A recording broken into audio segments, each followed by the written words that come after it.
Mēs visi domājam, kad mēs esam pieauguši, tad, kad mēs esam atstājuši savus vecāku mājas, kad mēs esam ieguvuši izglītību, kad mēs esam um, sasnieguši kaut ko savā karjerā, mums ir ģimene, darbs, mums ir mašīna, hipotekārais kredīts, mēs satiekamies ar nopietniem cilvēkiem, runājam par nopietnām lietām, bet tāpat laikā mēs atbildību par savu dzīvi no sevis vēlamies noņemt un uzlikt to citiem cilvēkiem. Visbiežāk tie ir mūsu partneri, kuriem mēs uzliekam savu atbildību, vēloties, lai viņi mūs pasargā, lai viņi mūs materiāli nodrošina, lai viņi uzņemās atbildību dažādās dzīves jomās. Tad mēs vainojam savus vecākus, ka mūsu vecāki mums nav kaut ko iedevuši vai viņi mūs ir satraumējuši. Es nevaru tāpēc, ka man neiedeva, vai tāpēc, ka man bija trauma, vai tāpēc, ka man nemīlēja, vai tā, un tā joprojām. Tad mēs uzliekam atbildību par savu dzīvi, savu bērnu audzinātājiem, skolotājiem, un tad mēs sakām, tu nedari labu savu darbu. Tātad nevēloties uzņemties šo atbildību par savu bērnu audzināšanu, mums vieglāk ir vainot kādu citu tajā, ka kāds cits dara kaut ko nepareizi. Ļoti bieži mēs vainojam politiķus, mēs ļoti mīlam vainot tādus cilvēkus, kuri izlem kaut ko priekš visas valsts. Tā ir vieglāk vainot viņus, jo ja mums būtu jāuzņemās atbildība par to vietu, kurā mēs dzīvojam, par to ciemu vai pilsētu, tas nozīmē, ka mēs nevarētu vainot, mums būtu jāiesaistās, mums būtu jābūt aktīviem, mums būtu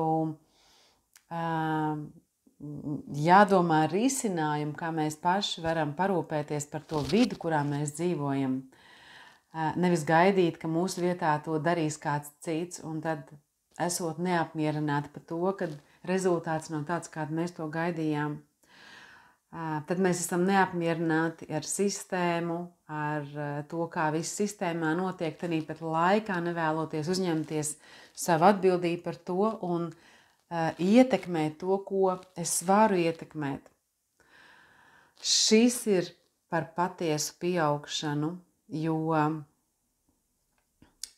tad, kad mēs nesaprotam, vai mēs esam pieauguši, vai mēs neesam pieauguši, mēs nespējam saprast to, ka viss, kas ir mūsu dzīvē, pilnīgi viss, mūsu partnerattiecības, mūsu ienākumi, mūsu attiecības ar citiem cilvēkiem, tā vide, valsts, viss, kur mēs dzīvojam, tas viss ir mūsu radīts. Tās visas ir izvēles, kuras mēs izdarām. Tās visas ir programmas, kurās mēs dzīvojam. Tā visa ir tāda mūsu neapzinātas dzīves radīšana. Un pieaugt nozīmē patiešām kļūt par radītāju tādā ziņā, kad es patiešām ar saviem lēmumiem radu tādu dzīvi, kādā dzīvē es vēlos dzīvot. Es ar saviem lēmumiem ietekmēju to vidi, kurā es dzīvoju. Es ar saviem lēmumiem, ar savu uzvedību, ar savu rīcību, uzņemoties atbildību par sevi, ietekmēju savas attiecības. Tātad, saprotot, ko es ienesu attiecībās, es varu mainīt šo attiecību dinamiku. Kamēr es sevī negribu mainīt šo attiecību dinamiku, tikmēr man vienmēr būs izdevīgāk vainot to otru, ka mūsu attiecības nav tādas, kādas viņas ir, un sēdēt šajā ērtajā lomā un cerēt, ka atnāks kāds īstais partners un pēkšņi mana dzīve mainīsies. Vai kaut kas pēkšņi manā dzīvē mainīsies, saliksies planētas kaut kā, atnāks jaunais laikmets un mana dzīve mainīsies, vai vienalga kaut kas notiks ārējā pasaulē un mana dzīve mainīsies. Tā ir ļoti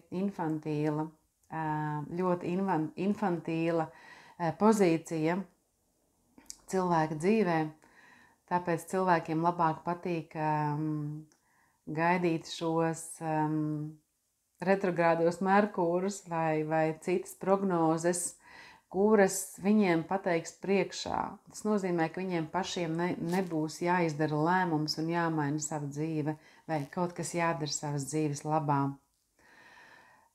Tāpēc, ja tev nepatīk tava dzīve, ja tev nepatīk tavas attiecības, ja tev nepatīk tas, kas notiek tavā ģimenē, tavā vidē ar taviem bērniem, ar taviem vecākiem, ja tev nepatīk, cik naudas tu nopelni, kādu darbu tu dari, tad tas viss ir par tevi. Tas nozīmē pieaugt, uzņemties atbildību par savu dzīvi, pilnīgi visās savās dzīves jomās, un tikai tad tava dzīve sāks mainīties.